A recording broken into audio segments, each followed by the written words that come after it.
और इतना डर गया कि भागा। ये वो जन था जो अकेले 450 के खिलाफ खड़ा हुआ था। ये वो जन था जो निहत्था खड़ा हुआ था। 450 भविष्यवक्ता जिनके पास चाकू भी थे, क्योंकि अभी तक अपने चाकुओं से अपने आप को घायल कर रहे थे। इनके पास तलवारें भी थी और ये अकेला था। इसके पास एक छोटा सा भेदने वाला कोई औजार भी नहीं था, पर 450 लोगों के सामने खड़ा था और नहीं डरा। पर अगले दिन एक औरत ने उसको धमकी दे दी।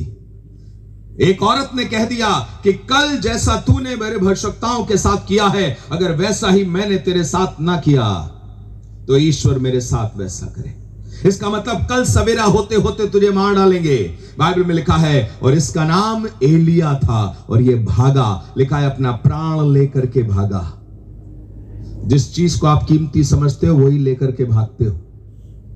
पर बाइबल में लिखा है जो अपना प्राण बचाना चाहेगा वो उसको खो देगा, पर जो अपना प्राण यीशु के लिए खो देगा उसे बचा लेगा। और ये अपना प्राण बचाने के लिए भागा।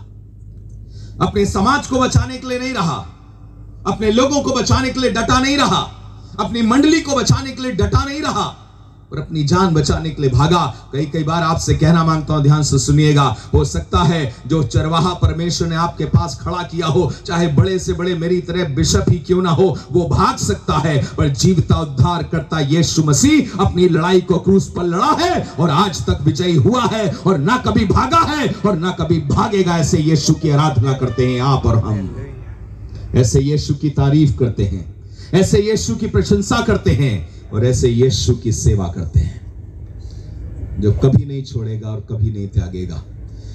एलिया त्याग सकता है पर यहोवा नहीं त्यागेगा। मैं 36 साल से यीशु मसीह की सेवा कर रहा हूं, आज तक उसने मुझे नहीं त्यागा है। 37वां साल प्रवेश कर चुका हूं, आज तक उसने मुझे त्यागा नहीं है। मैं उत्तर प्रदेश की टीम से क्रिकेट खेलता था क्योंकि क्रिकेट ही मेरा प्रोफेशन था। मुझे लगता था यही लाइफ है, क्योंकि 15 साल की उम्र में जब आपके हाथ में हर मैच खेलने के बाद लगभग 1000 रुपए आपके पास आ रहे हैं, आज से 37 साल पहले, तो मुझे लग रहा था मुझसे अमीर आदमी कोई और हो नहीं होगा। क्योंकि मेरे पिताजी जितना कमाते थे उससे ज्यादा मैं 3 दिन में कमा लेता था। मेरे पिताजी चीफ अकाउंट्स ऑफिसर थे एक यूनिवर्सिटी में, और मैं उससे ज्यादा 3 मैच खेल करके कमा लिया करता था और मुझे लगता था यही जीवन है, यही जिंदगी है। मुझे नहीं मालूम था कि यीशु मसीह को मिलने के बाद सब कुछ बदल जाता है, सोच बदल जाती है। एक दिन यीशु मसीह से मुलाकात हुई। यीशु मसीह ने कहा सब कुछ छोड़ करके मेरे पीछे हो लो। उसने मुझे दर्शन दिया, मेरे माथे को छुआ और मैं सब कुछ छोड़ करके मैंने निर्णय किया कि मैं यीशु मसीह के पीछे चलूंगा। मैंने अपने पिताजी से कहा, पिताजी अब और कुछ नहीं करूंगा, मैं बस प्रभु यीशु मसीह की सेवा करूंगा, उसके नाम का प्रचार करूंगा। मेरे पिताजी गुस्सा हो गए, कहने लगे हम नहीं चाहते कि तुम दर दर की ठोकर खाओ, हम नहीं चाहते कि तुम थैला लेकर के घर घर जाओ, हम नहीं चाहते कि लोगों के दान दक्षिणा पर तुम्हारा जीवन चले, हम नहीं चाहते। हम चाहते हैं कि कुछ बनो, कुछ हासिल करो, ऊंचे मकाम पर पहुंचो। मैंने कहा पिताजी मुझे और कुछ प्यार नहीं रह गया, मुझे अगर प्यार है तो सिर्फ यीशु मसीह और उसके वचन से और उसकी कलीसिया से, बस मैं वही करना चाहता हूं। मेरे पिताजी ने कहा अगर तुमने ये बातें आगे बोली तो मैं तुम्हारी टांगे तोड़ दूंगा। मैंने कहा पिताजी अब मैं और कुछ कर नहीं सकता। 1 महीने तक उन्होंने मुझसे कहा सोच लो तुम वापस कॉलेज जाओगे अपने स्पोर्ट्स कॉलेज में, क्योंकि मैं स्पोर्ट्स कॉलेज में पढ़ा करता था। जिस स्पोर्ट्स कॉलेज में पढ़ता था उसी से आरपी सिंह, सुरेश रैना जैसे क्रिकेटर, नरेंद्र हिरवानी जैसे क्रिकेटर, ये सब क्रिकेटर जो पूरे इंडिया टीम के लिए खेले हैं वो सब निकले हैं। मैं उसी कॉलेज में पढ़ता था। सरकार की तरफ से सब कुछ दिया करता, सरकार देती थी, सर से लेकर पैर तक सब कुछ, मोजा, जूता, कैप, सब कुछ सरकार की तरफ से हुआ करता था। और मैंने कहा मैं सब कुछ छोड़ करके यीशु मसीह की सेवा करूंगा। ये बात किसी को समझ में नहीं आई। आपको बताना चाहता हूं, आपके हीरे जवाहरात आपकी जिंदगी को चलाते नहीं हैं, पर हीरे जवाहरातों का बनाने वाला परमेश्वर आपकी जिंदगी को चलाता है। आपने क्या अपनी जेब में रखा उससे आपकी जिंदगी नहीं चलती, पर आप किसकी जेब में है उससे जिंदगी चलती है। आपके बैंक बैलेंस में क्या है इससे आपकी जिंदगी नहीं चलती, पर आप किसके हाथ में चलते हैं उससे आपकी जिंदगी चलती है। मैंने कहा मैं अब और कुछ नहीं कर सकता, मुझे सिर्फ यीशु मसीह का काम करना है। 1 महीने के बाद मेरे पिताजी ने कहा जाओ, जो तुम्हें करने का मन करे करे। लेकिन एक अंकल को बुलाया। वो अंकल यूनिवर्सिटी के प्रोफेसर थे। मेरे पास आए और आकर के कहने लगे, बेटा माइकल, मेरी बाइबल अपने हाथ में ली और कहा, ये किताब तुमको खाना नहीं खिला देगी, ये पुस्तक तुमको खाना नहीं खिला देगी।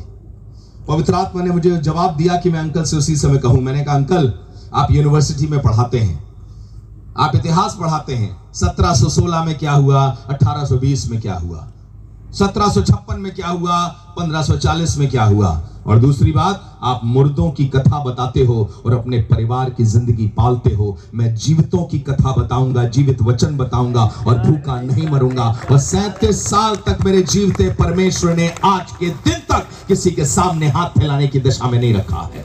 वो जिंदा था, जिंदा है और अब तक जिंदा रहेगा। उस यीशु मसीह के लिए धन्यवाद की तालियां। We bless you Jesus। सारा आदर महिमा प्रशंसा आपको मिले। आइए अपनी जुबान खोलकर उसकी प्रशंसा करना शुरू करें। बोले, धन्यवाद प्रभु, तू मुझे पालता है, धन्यवाद तू मुझे खिलाता है, तू मुझे चलाता है, धन्यवाद धन्यवाद धन्यवाद धन्यवाद धन्यवाद। मनुष्य केवल रोटी से जिंदा नहीं रहेगा, एक वचन से जो परमेश्वर के मुख से निकलता है उससे जिंदा रहेगा। आइए प्रभु के वचन की तरफ चलते हैं। और आज पहला दिन है, क्योंकि पहले दिन बहुत कुछ और भी होता है। मुझे नहीं मालूम कितनी देर में खत्म करना है, मुझे बता दें।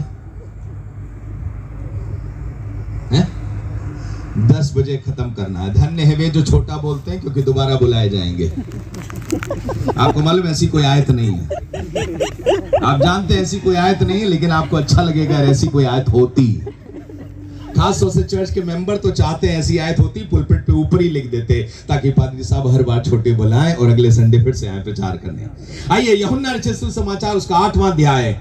आपने एक किस्सा सुना होगा और आज पूरा समय नहीं होगा कि इस किस्से का बयान कर सकूं, लेकिन इस किस्से को मैं चाहता हूं कि कोई जन बुलंद आवाज से, अगर माइक्रोफोन किसी को मिल जाए, माइक्रोफोन पर 8वां अध्याय उसके 1 से लेकर के 11 पद तक पढ़ दे। Anybody has microphone please? Okay, microphone है।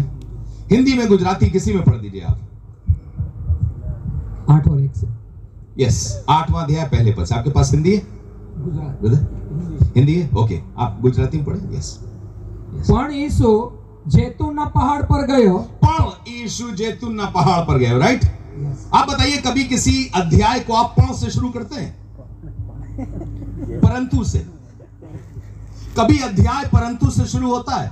आपने कभी चिट्ठी लिखी है और परंतु से शुरू किया आपने? परंतु मेरी मां तुम कैसी हो? आप बताइए, आप कोई नया अध्याय लिख रहे हैं और कह रहे हैं परंतु मैं तो जाऊंगा। You never write that, right?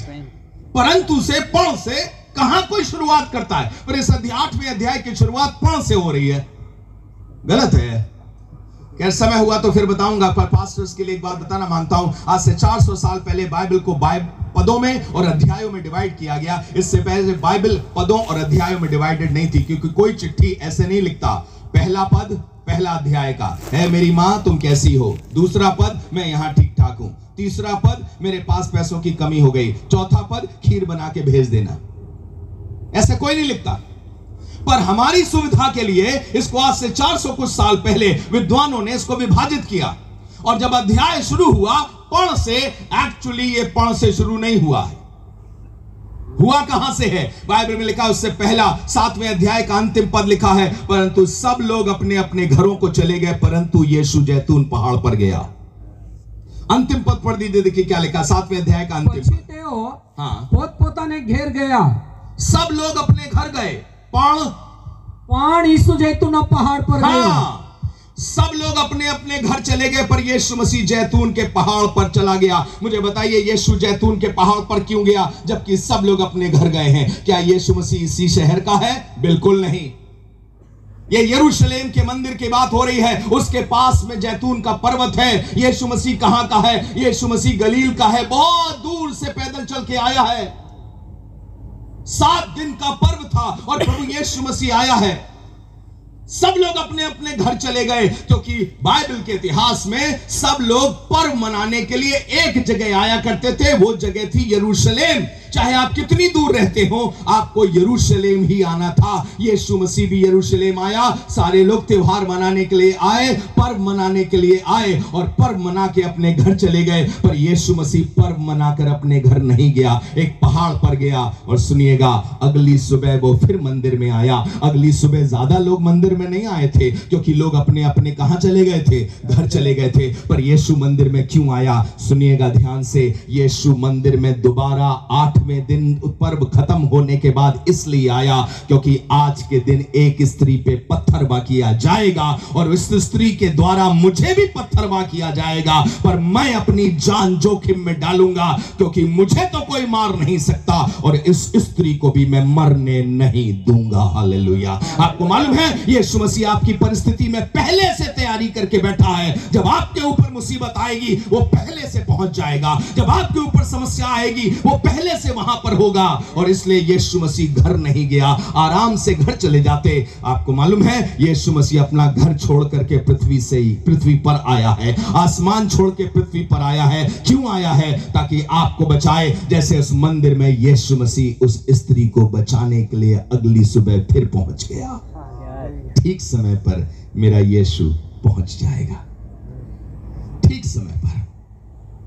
कोई पहुंचे ना पहुंचे, आप किसी को फोन करेंगे, प्लीज आ जाओ, मेरी हेल्प कर दो। शायद कोई आपकी सहायता के लिए ना आए, पर यीशु मसीह संकट में अति सहज से मिलने वाला सहायक है। वो ठीक समय पे पहुंच जाएगा। कोई आपकी मदद के लिए ना पहुंचे, शायद आपके पास पैसों की प्रॉब्लम हो गई, कोई आपके जान पर बनाई है, कोई आपको मारने के लिए जा रहा है, कोई नहीं पहुंचेगा। पर आपसे कहना मांगता हूं, उद्धार करता यीशु मसीह किसी भी जगह पहुंच सकता है और ठीक समय पे पहुंचेगा, ताकि उठते हुए पत्थरों को जमीन पर गिरा दे और आपको जिसे गिर जाना चाहिए था जमीन से उठा दे। हालेलुया। ऐसे यीशु की तारीफ करते हैं। पण यीशु जैतून पहाड़ पर चला गया। उसे मालूम है आप कल कहां होंगे, और इसीलिए वो आसपास है। वो आसपास है। कहां है?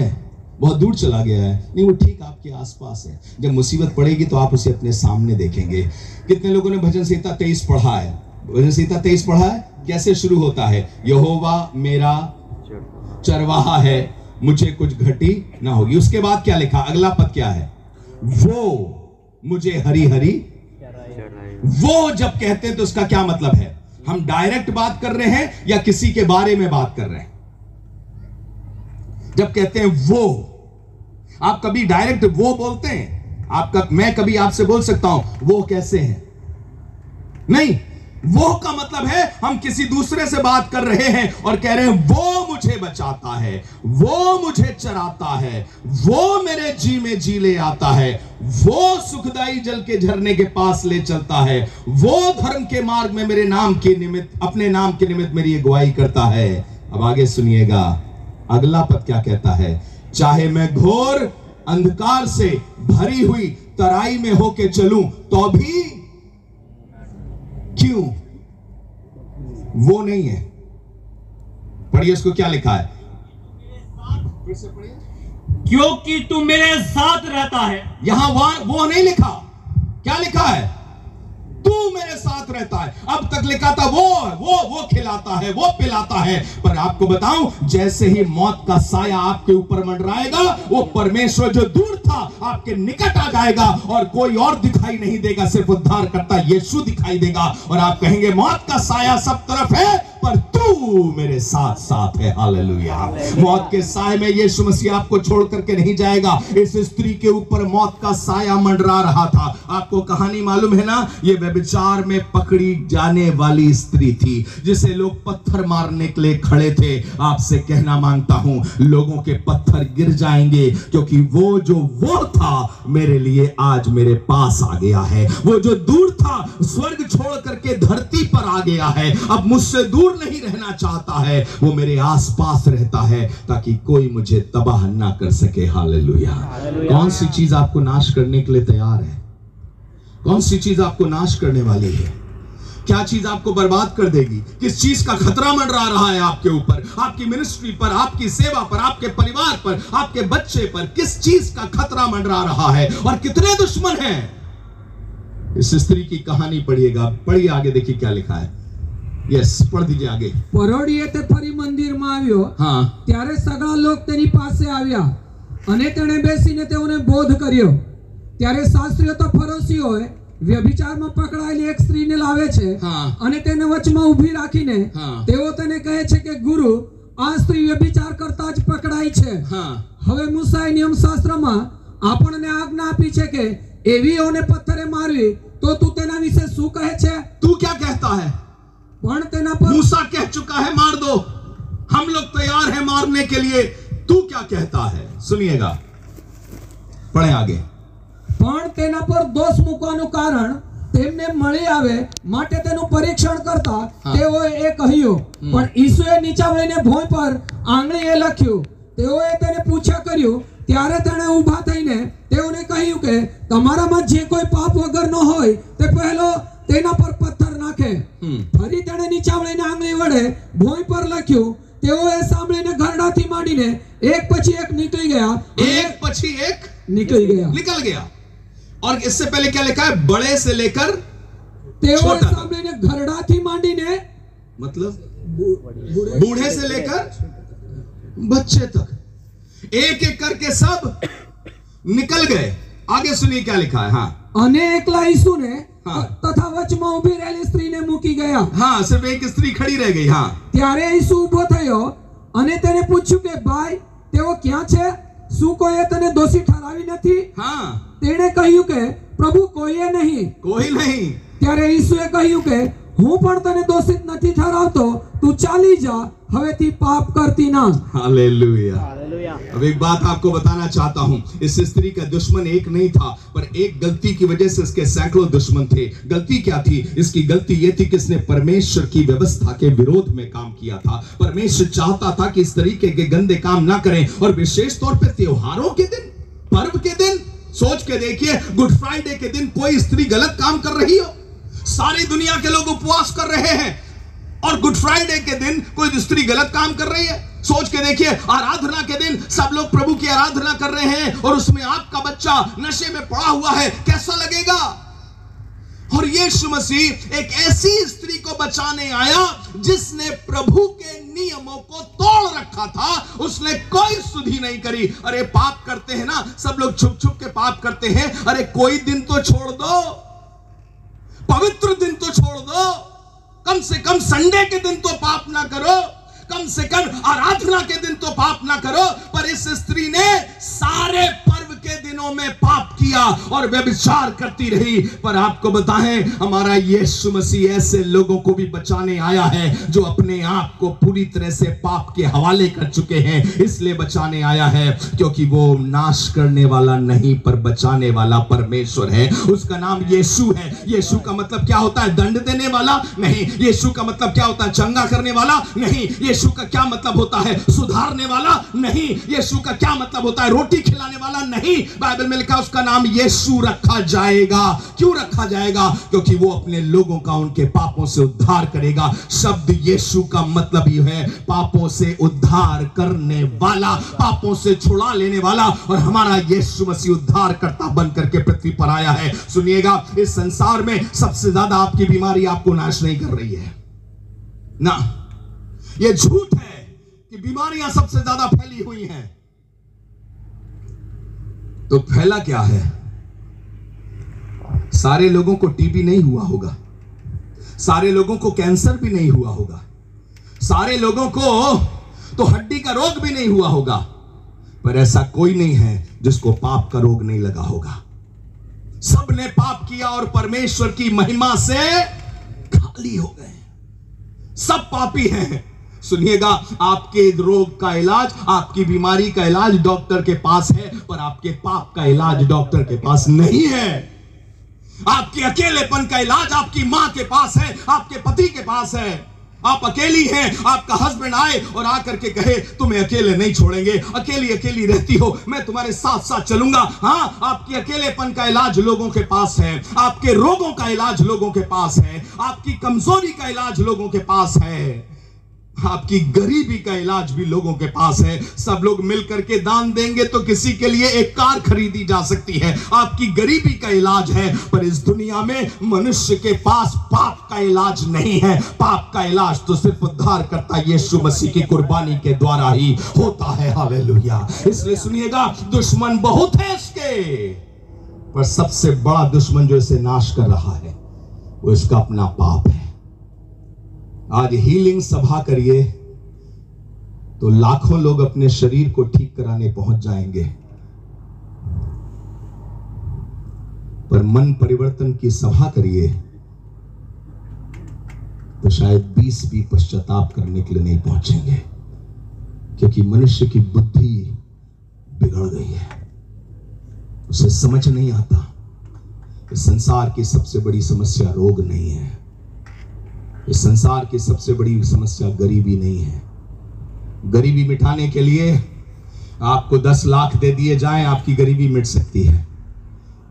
अकेलापन मिटाने के लिए 10 लोग आपके साथ खड़े हो जाएं, पर पाप मिटाने के लिए उद्धारकर्ता यीशु मसीह को सबसे बड़ी कीमत चुकानी पड़ी है। निर्दोष को आपके लिए अपनी जान का, खून का एक एक कतरा और अपनी जान देनी पड़ी है। इससे बड़ी कीमत संसार में किसी और ने जुदा नहीं करी है, कोई और नहीं है जिसने इससे बड़ी कीमत अदा करी है। हमारी समस्या क्या है? हमारी समस्या यह है, हम अपनी समस्या ही नहीं समझते क्या है।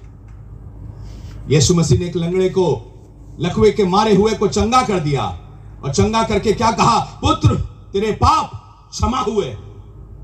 उठ के खड़ा हो गया। लोग कहने लगे, क्या इसको क्षमा करने का भी अधिकार है? इसका मतलब चंगा कर लो, हमें इतनी प्रॉब्लम नहीं है। पर यह क्षमा वाला शब्द मत बोलना, क्योंकि क्षमा करने का अधिकार तो सिर्फ परमेश्वर को है। इसका मतलब, ध्यान से सुनिएगा, ध्यान से सुनिएगा मेरी बात। ये मरकुस 2 अध्याय को बता रहा हूं। एक लकवे का मारा था, यीशु मसीह ने उसको देख करके कहा था, पुत्र तेरे पाप क्षमा हुए, और वो उठ करके खड़ा हो गया। आसपास के लोग गुस्सा हो गए, कहने लगे, ये कौन है जो कहता है तेरे पाप क्षमा हुए?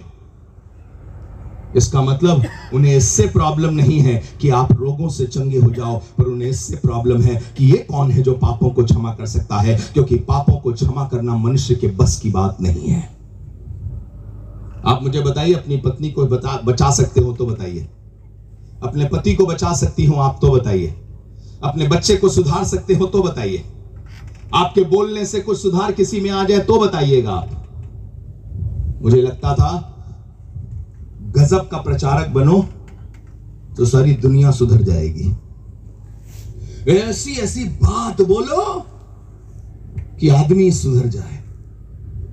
अगर आपको लगता है ना कि आपकी बातों से कोई सुधर सकता है, तो आपको एक काम दे रहा हूं, आपको भी अपनी बीवियों पे ट्राई करिएगा, बातों से सुधारिएगा। बीवियों, आपसे भी कहना मांग रहा हूं, अगर आप हो, नहीं हो तो बाद में कोशिश करोगी आप, अपनी बातों से अपने आदमी को सुधारने की कोशिश करना। सारी पत्नियां एक दिन ये जरूर कहती हैं, ये आदमी नहीं सुधरेगा। सही कह रहा हूं ना मैं? ये आदमी नहीं बदलेगा। इसका मतलब तुम बदलना मांग रही थी, इसका मतलब तुम सुधारना मांग रही थी। ये आदमी तुम्हें सुधारना मांग रहा, तुम उससे सुधारना मांग रही हो, और बाद में कह रहे हैं चलो जैसा है ठीक है। अरे जैसी है ठीक है। सुधारने की कोशिश अगर आप करना चाहते हैं, अपने आप को करके दिखाइए, मुझे अपने आप को बदल करके दिखाइए। अगर आप में बदलने की ताकत पाई जाती है तो आप ध्यान से सुनिएगा, इस संसार में चंगा करने वालों को वैद्य कहा जाता है और चंगा करने वाले कहा जाता है, और पाए जाते हैं ऐसे लोग, लेकिन इस संसार में बदलने वाला कोई नहीं है। किसी ने मुझसे कहा, आपने कितनी आत्माएं जीती हैं? मैंने कहा एक भी नहीं। बोले क्यों? मैंने कहा आत्मा जीतना उसका काम है, मैं तो संदेश सुनाता हूं, मैं तो प्रार्थना करता हूं, मैं प्यार करता हूं। तीन ही काम करना है, प्रार्थना, प्रेम और प्रचार, यही 3 काम करता हूं मैं। बचाने वाला काम उसका है। आपने कहीं सुना है यीशु मसीह के अलावा कोई और उद्धार करता है क्या? ना हम प्रचारक हैं, हम उद्धारकर्ता नहीं है। हम आपका और किसी का उद्धार नहीं कर सकते। और इसलिए कहना मांगता हूं, इस संसार में सबसे ज्यादा कीमती और बड़ा काम उद्धार करता प्रभु यीशु मसीह ने किया है। लाल सागर को दो भागों में विभाजित करके नहीं, पर आपके ऊपर आते हर एक पाप के दंड को दूर करके सदा के लिए आपके लिए सबसे बड़ा दरवाजा खोल दिया। लाल समुद्र से पार होके कहां पहुंचे थे वो? एक ऐसे देश में जहां उनकी लड़ाई बाकी थी। पर यीशु मसीह जब हमें संसार से पार करके अपने राज्य में लेगा तो कोई भी लड़ाई हमारे लिए बाकी नहीं होगी, कोई आंसू नहीं होगा, कोई कष्ट ना होगा और कोई पीड़ा ना रह जाएगी। इसलिए यीशु मसीह का काम, उद्धार का काम सबसे महत्वपूर्ण काम है। और यीशु मसीह इस स्त्री से कह रहा है, जा मैं तुझ पे दोष नहीं लगाता। अक्सर आपने एक पद सुना होगा, यूहन्ना 3:16 में लिखा है, क्या लिखा है? क्योंकि परमेश्वर ने जगत से ऐसा प्रेम किया कि उसने अपने इकलौता पुत्र दे दिया ताकि जो कोई इस पे विश्वास करे वो जोर से बोले, क्या? जो नाश ना हो। क्या चीज नाश कर रही थी? क्यों यीशु मसीह ने कहा जो विश्वास करे नाश ना हो? मुझे बताइए, नाश क्या कर रहा था इन लोगों को? जो लोग वहां खड़े थे उनको क्या नाश कर रहा था? क्या आज के जैसी उस समय कैंसर बीमारी थी, एड्स की बीमारी थी? क्या उस समय ट्यूबरकुलोसिस की बीमारी थी? नहीं थी। ये बीमारियां उस समय थी ही नहीं। उन लोगों के बीच में ना ट्यूबरकुलोसिस फैला हुआ था, ना ही कैंसर का रोग फैला हुआ था। तो कौन चीज नाश कर रही है प्रभु? क्या चीज बर्बाद कर रहा है? क्या चीज इनके पीढ़ी दर पीढ़ी को बर्बाद कर रहा है? ध्यान से सुनिएगा। एक बीमार आदमी अपने घर पे पड़ा रहेगा, उससे ज्यादा दूसरों को सताएगा नहीं, पर एक पापी आदमी बहुत से दूसरे लोगों के लिए सताव का कारण हो जाएगा। एक चोर से हर एक को डर लगेगा आपका क्या चोरी करके ले जाए। एक हत्यारे से सबको डर लगेगा कौन किसकी हत्या कर देगा। एक झूठ बोलने वाले से सबको डर लगेगा, अरे इसकी बात पे भरोसा ना करो, ये किसी को भी धोखा दे सकता है। पाप जो है वो सबको खराब करता है और सबको प्रभावित करता है। और प्रभु यीशु मसीह सबसे ज्यादा अगर किसी चीज से लड़े हैं तो पाप से मुठभेड़ करी है और पाप को हराया है। और वो आपकी जिंदगी में भी पाप को हराने के लिए आया है। इसलिए उसने उस स्त्री से कहा था, जा मैं भी तुझ पर दंड की आज्ञा नहीं देता, और जा फिर पाप मत करना। ये पाप हल्की चीज नहीं है, इस पाप को हल्का मत जानिएगा। यूहन्ना सुसमाचार उसके 5वें अध्याय में एक आदमी था, यीशु मसीह उससे मिला। 38 साल से बीमार इस दशा में पड़ा हुआ था, एक कुंड में जाना चाह रहा था। यीशु मसीह ने मिल करके उसे चंगा कर दिया। और चंगा करने के बाद बताइए उससे क्या कहा? एक हफ्ते के बाद यीशु मसीह दोबारा उसे मंदिर में मिला और मंदिर में मिल करके उससे कहा, याद है किसी को क्या कहा था? देख तू चंगा हो गया, फिर पाप मत करना। क्यों? कहीं ऐसा ना हो इससे भी बड़ी विपत्ति तुझ पर आ पड़े। इसका मतलब क्या है? बीमारी सिर्फ 38 साल परेशान कर सकती है, 48 कर सकती है, 58 कर सकती है, 78 कर सकती है, 88 कर सकती है, पर पाप जो है वो अनंत काल तक तुम्हें जीने नहीं देगा। इस संसार की गरीबी तुम्हें 10 साल परेशान करेगी, 20 साल परेशान करेगी। तुम्हारा बच्चा बड़ा होकर के कमाएगा तो तुम्हारी गरीबी खत्म हो जाएगी। पर इस संसार में पाप महिमा से खाली कर देता है लोगों को। सब ने पाप किया और परमेश्वर की महिमा से रहित हैं। आज पादरी लोग परमेश्वर की महिमा से रहित हैं, वर्शिप लीडर्स परमेश्वर की महिमा से रहित हैं, हम जैसे प्रचारक बहुत से परमेश्वर की महिमा से रहित हैं। आपका नाम नहीं ले रहा हूं, अपने आप को शामिल करके बोलना मांग रहा हूं, पर आपसे यह कहना मांगता हूं, इसी को दूर करने के लिए उद्धार करता यीशु मसीह इस पृथ्वी पर आया है। और इसीलिए वो गया नहीं था। क्यों? मुझे पाप का इलाज करना है, एक स्त्री के पाप का इलाज करना है मुझे। यीशु मसीह आपके पाप का भी इलाज करने के लिए आया है। मैं बीमारी की चंगाई के लिए विश्वास करता हूं कि परमेश्वर आज भी चंगा करता है। मैं अभी आ रहा हूं, मैं वेस्ट बंगाल में एक सभा लेकर के आ रहा हूं, उड़ीसा के बॉर्डर पे एकदम एक सभा लेकर के आ रहा हूं। समुद्र के पास का किनारा था, वहां परमेश्वर ने एक स्त्री को जो चल नहीं पाती थी उसको चलता कर दिया। एक जवान बच्चा अभी मुलाकात हुई, उसने बताया कि आपने 1 साल पहले प्रार्थना करी थी मेरे लिए, और मैं चंगा हो गया। मेरी आंखों से ठीक से दिखता नहीं था, मुझे मोटा चश्मा लगाना पड़ता था। उस 1 साल से लेके आज के दिन तक मैं पढ़ लेता हूं बिना चश्मे के, गाड़ी चलाता हूं बिना चश्मे के, मुझे कुछ प्रॉब्लम नहीं है, मैं चंगा हो गया हूं। मुझे अच्छा लगा यह सुन करके, पर आपसे कहना मांगता हूं इससे कहीं ज्यादा अच्छा यह लगता है कोई पापी आकर के कहे मैंने अपने अधर्म का जीवन छोड़ दिया और अपने यीशु मसीह की सेवा करता हूं। मैंने पाप की जिंदगी छोड़ दी, अब मैं यीशु मसीह की सेवा करता हूं। और यीशु मसीह इसलिए यूहन्ना 5वें अध्याय में दोबारा उस आदमी से मिला और कहा बेटा अभी काम खत्म नहीं हो गया, शरीर तेरा ठीक हो गया पर तेरी आत्मा को ठीक होना जरूरी है, तेरे व्यक्तित्व को ठीक होना जरूरी है। तेरे मुंह से गंदी बातें खत्म हो जाए, तेरे शरीर से पाप खत्म हो जाए, तेरे नशा खत्म हो जाए, क्योंकि कौन तुझे नाश कर रहा है? तेरा पाप नाश कर रहा है। जो कोई विश्वास करेगा वो नाश ना होगा। क्या चीज नाश कर रही है? बाइबल में लिखा अंधा होके परमेश्वर के राज में प्रवेश करना अच्छा है बजाय इसके कि दोनों आंख होते हुए तू नरक की आग में डाला जाए। सुनिएगा, इसका मतलब अंधा आदमी परमेश्वर के राज में प्रवेश कर सकता है, टुंडा आदमी परमेश्वर के राज में प्रवेश कर सकता है, पर पाप में जीने वाला आदमी परमेश्वर के राज में प्रवेश नहीं कर सकता। मैं ये नहीं कह रहा कि आपसे गलती नहीं होगी, पर मैं ये कह रहा हूं आप गलती में नहीं रहोगे। यीशु मसीह को जानने के बाद, उसके सामर्थ को पाने के बाद, उसका उद्धार पाने के बाद आप गलती में नहीं जियोगे। गलती आप में आ सकती है पर आप गलती में नहीं जी सकते।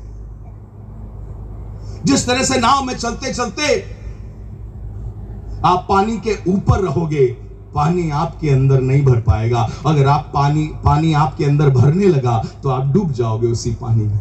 अगर अधर्म आपके अंदर, आप इस अधर्म के संसार में रहोगे, कहीं अधर्म इधर छू करके जाएगा, कहीं अधर्म इधर छू के जाएगा, लेकिन अधर्म आपके अंदर भरने लगेगा तो आप कुछ ही देर में डूब जाओगे, नाश हो जाओगे।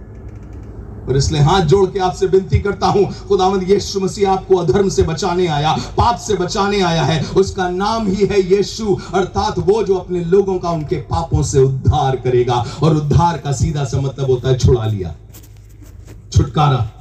अब उसका होल्ड आप पे नहीं है। जो बात बात पे मुंह से गंदी बात निकलती थी अब नहीं है।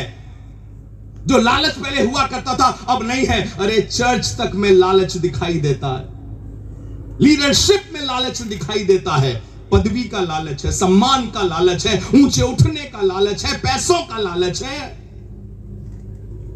सबोपदेशक 3 अध्याय में ऐसा लिखा हुआ है, मैंने पृथ्वी पर एक बुराई देखी है, न्याय के स्थान पर अन्याय और धार्मिकता के स्थान पर मैंने अधर्म को देखा। आपने सुना होगा ना, आप किसका मंदिर हो? किसका मंदिर है? जोर से बताएं, किसका? परमेश्वर का मंदिर है आप। इसमें अधर्म बस्ता देख करके, इसीलिए सबोपदेशक वाले लिखने वाले ने कहा था मैंने धार्मिकता के स्थान पर अधर्म देखा। देखिए, मुझसे अधर्म हो सकता है पर मैं अधर्म में नहीं हो सकता। फिर से समझिए मेरी बात को, आपसे गलती हो सकती है लेकिन आप गलती में नहीं हो सकते। आप लगातार उसमें जी नहीं सकते। अगर आप में से कोई ऐसा बैठा हुआ है जो नशा करता है, अगर कोई ऐसा बैठा है जो गलत पे गलत करता चला जा रहा है, 2 साल बीत गए लेकिन उससे सच्चाई से पश्चाताप नहीं किया है, लोगों से छुपाता रहा है, आपसे कहना मांगता हूं एक दिन आप छुपा नहीं पाओगे। संसार में कोई पाप लंबे समय छुपता नहीं है, कोई भी पाप। ये स्त्री अब तक तो छुपा ले रही थी पर एक दिन छुपा नहीं पाई, क्योंकि कोई इसके पीछे लगा हुआ था। एक दिन छुपा नहीं पाई। और आपसे कहना मांगता हूं, इस संसार का कोई भी पाप लगातार छुपा नहीं रहेगा।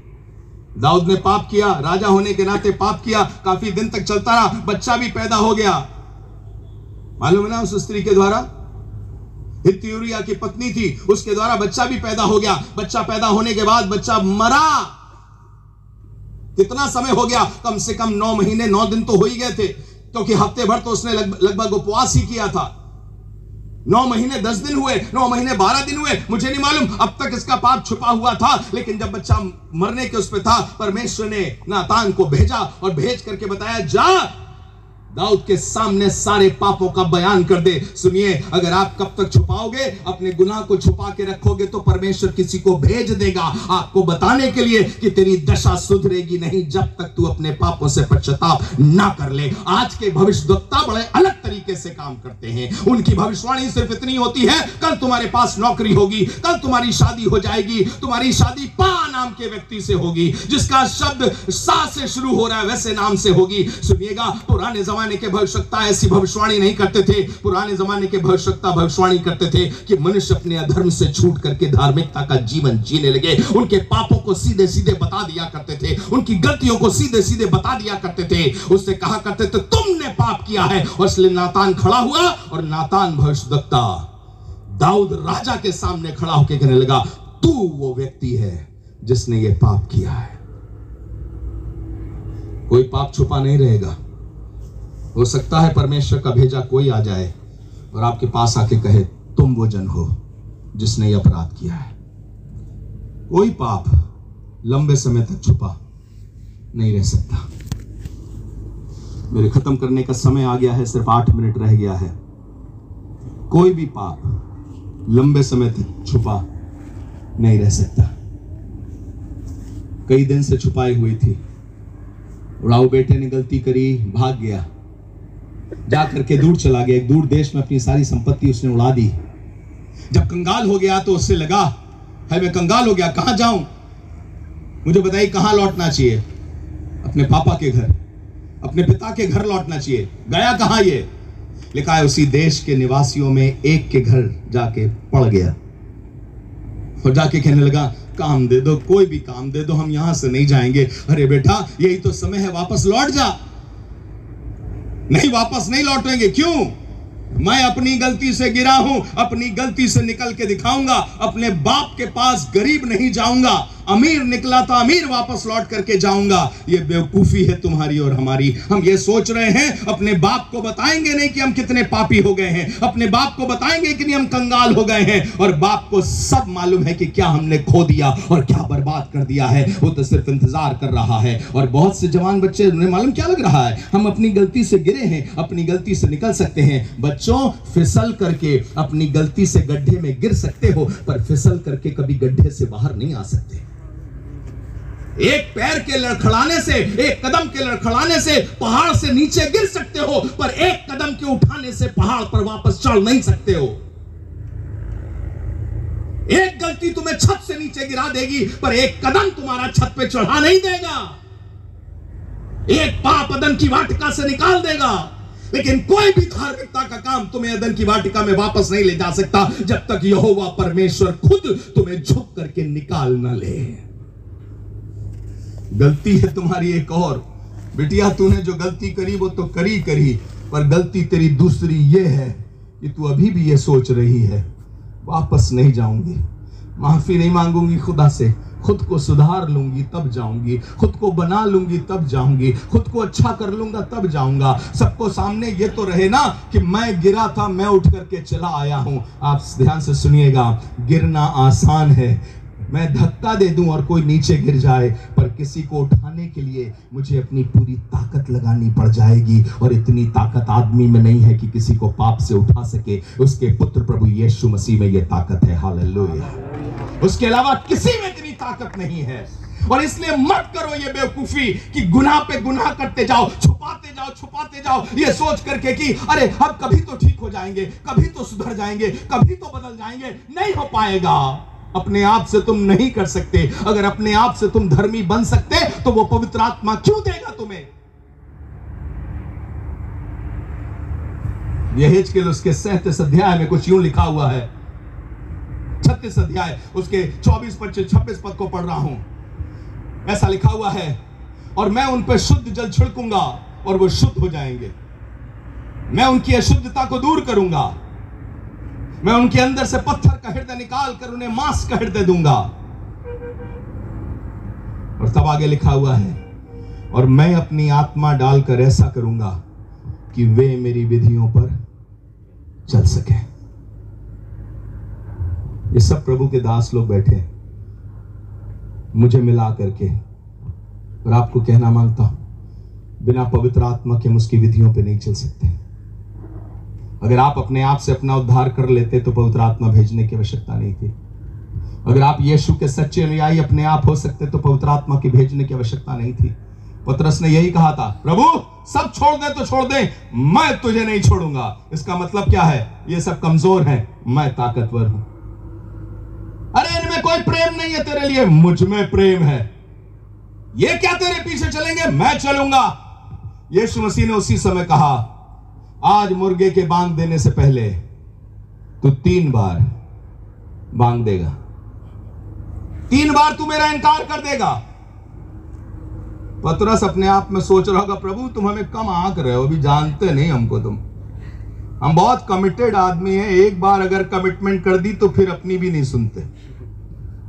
प्रभु आप जानते नहीं हम कितने कमिटेड हैं। ध्यान से सुनिएगा, आप विश्वासी अपने कमिटमेंट की वजह से नहीं हैं, पर उसके कमिटमेंट की वजह से हैं। बाइबल में लिखा, तुमने मुझे नहीं चुना पर मैंने तुम्हें चुना है। तुम बेवफा भी हो जाओगे, अविश्वासी भी हो जाओगे, तो भी मैं विश्वासी होगे बना रहूंगा। मलाकी 3 में लिखा है, ऐ इस्राएल तुम नाश नहीं हुए क्योंकि मैं यहोवा बदलता नहीं हूं। तुम कब के खत्म हो गए होते अगर मैं बदल गया होता तो। मैंने वादा किया तो तुम्हें कभी नहीं छोड़ूंगा, इसलिए आज तक नहीं छोड़ा। तुम तो मुझे कई बार छोड़ करके चले आए हो, तुम सदा से मेरी आज्ञा ठुकराते चले आए हो। मुझे बताइए, बपतिस्मे के बाद अगर आपने आज्ञा ना ठुकराई हो प्रभु की, तो मैं टेढ़ी मेढ़ी बात नहीं करता हूं, सीधी बात, नो बकवास।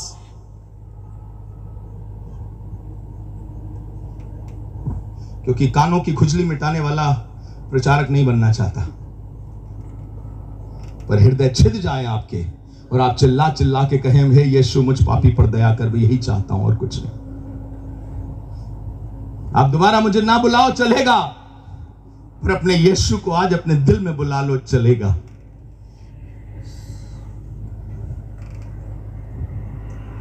पाप सदा छुपता नहीं, उड़ाओ बेटे, गलती मत कर। जो गलती हो गई मान ले, वापस चल। नहीं, मैं इस घर में रहूंगा, सुअर चराऊंगा, कमाऊंगा, खुद खाऊंगा। कभी तो मौसम बदलेगा, कभी तो जिंदगी बदलेगी।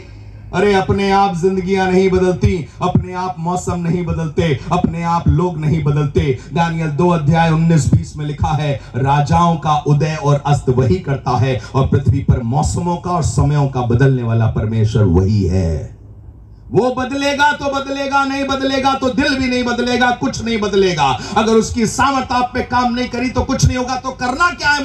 मुझे सिर्फ इतना करना है, अगर गलती हो गई है तो उस प्रभु के सामने खड़े रहना है। प्रभु तू क्या कहता है? प्रभु कहेगा, ना किसी को दंड देने दूंगा, ना किसी को मारने दूंगा, ना किसी पत्थर को तुझ पे लगने दूंगा, और ना मैं ही तुझ पर दंड की आज्ञा दूंगा, और तुझे बचा करके यहां से धर्मी वापस ले जाऊंगा। यीशु मसीह उद्धार करता है। He is the Savior.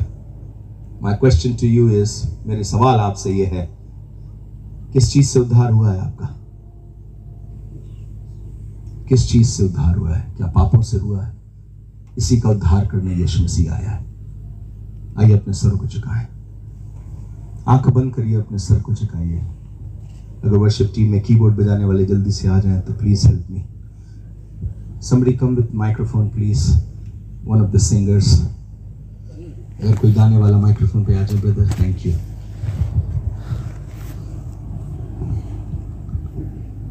आप दूर खड़े हो, पास खड़े हो, बस इतना कहना मांगता हूं, इन 3 दिनों की सभाओं से सैकड़ों प्रभु के दास निकल के खड़े होंगे, प्रभु के दास दासियां निकल करके खड़ी होंगी, जो धार्मिकता के साथ और धार्मिकता के लिए जीवन जिएंगे और जो प्रभु की सेवा करेंगे। और एक बात और कहना चाहता हूं, इस जगह से, इस गांव से, इस आसपास की जगह से, जहां से भी लोग आ रहे हैं, इस तालुका से, इस तापी डिस्ट्रिक्ट से, उद्धारकर्ता यीशु मसीह की सेवा करने के लिए लोग भारत के कोने कोने में भेजे जाएंगे। दूर दूर जो खड़े हैं जवान बच्चों, तुमसे भी कहना मांगता हूं, यीशु मसीह तुमसे यही बात कह रहा है, बेटा मैं सिर्फ तुझे नौकरी देने नहीं आया हूं, मैं तेरी गरीबी से तुझे सिर्फ छुड़ाने नहीं आया हूं, पर मैं तेरे अधर्म से तुझको छुड़ा करके अपना बच्चा बना करके धार्मिकता का जीवन देने के लिए आया। क्या तू विश्वास करती है? क्या तू विश्वास करता है?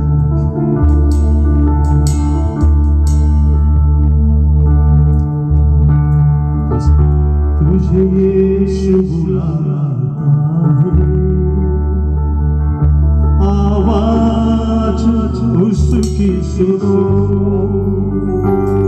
तुझे ढूंढने आया है वो, अपने दिल में उसे लो। तुझे यीशु बुलाता है,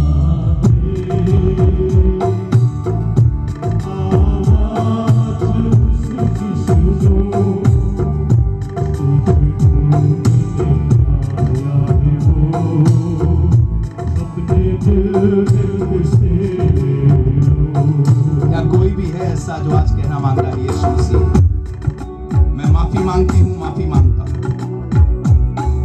बस इतना कह दीजिए, जा मैं तुझ पे दंड की आज्ञा नहीं देता। मेरी नई जिंदगी शुरू हो जाएगी, मेरा नया जीवन शुरू हो जाएगा। मैं आपसे कह रहा हूं, जैसे ही यीशु आपसे बोलेगा, बेटी जा, मैंने तुझे माफ कर दिया, एक नई जिंदगी शुरू हो जाएगी। बेटे, मैंने तुझे माफ कर दिया, नई ताकत शुरू हो जाएगी। अगर ऐसा कोई भी है तो मैं चाहता हूं अपना हाथ उठा ले, जो कह रहे हैं प्रभु मेरी नई जिंदगी शुरू कर दीजिए, मेरे पापों को क्षमा कर दीजिए प्रभु, मैंने गलती करी है, छोटी छोटी चीजें शायद आप उसमें बने हुए हैं, शायद लालच आपके अंदर है, शायद आप शादीशुदा हैं लेकिन एक खराब जीवन जी रहे हैं, शायद इज्जत नहीं कर रहे हैं, सम्मान नहीं कर रहे हैं अपने परिवार में, शायद कोई पाप ऐसा है जो आपको नाश कर रहा है, कोई गलती है जो नाश कर रही है। आपसे कहना मांग रहा हूं, अपने जाने अनजाने पापों से क्षमा मांग लीजिए। और अगर आप वचन है, आपको लग रहा है मुझे चाहिए प्रभु, मुझे आजाद कर दे, सुनिएगा, उस स्त्री को सबके बीच में खड़ा किया गया था। उसे थोड़ी देर तो बेइज्जती लग रही थी, थोड़ी देर तो अपमान लग रहा था, लेकिन जब यीशु ने कहा मैं भी तुझ पे दंड की आज्ञा नहीं देता, तो उससे उसकी नई जिंदगी शुरू हो गई। क्या आप अपनी जगह पर खड़े होंगे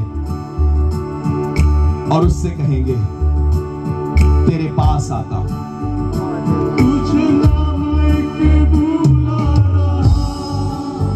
अपनी जगह खड़े हो जाएं जो लोग कह रहे हैं प्रभु यीशु मेरे पापों को धो दे, मुझे शुद्ध कर दे प्रभु यीशु,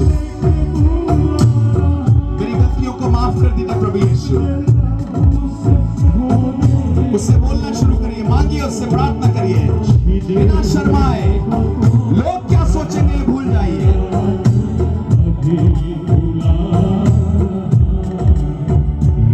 उससे माफी मांगे, उससे कहे प्रभु मुझ पापी पर दया कर दीजिए। उसकी आवाज आपको इसी समय सुनाई देगी, जा मेरे बेटे, जा, मेरी करुणा तुझ पर होगी।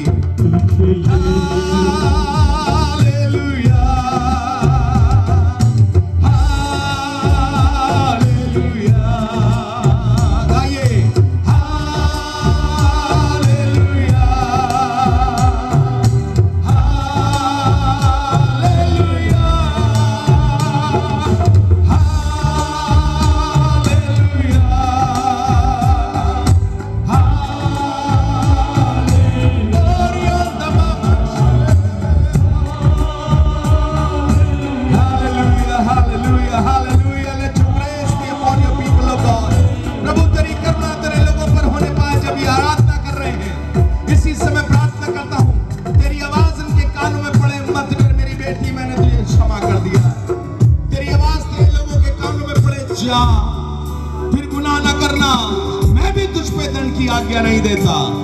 इसलिए अपने हाथ फैलाकर उससे कहे एक बार फिर से, हालेलुया, हालेलुया,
क्षमा, कर दे क्षमा, तुझसे मेरी प्रार्थना। गाइए, कर दे क्षमा, कर दे क्षमा, तुझसे मेरी प्रार्थना। आ यीशुआ, आ यीशुआ,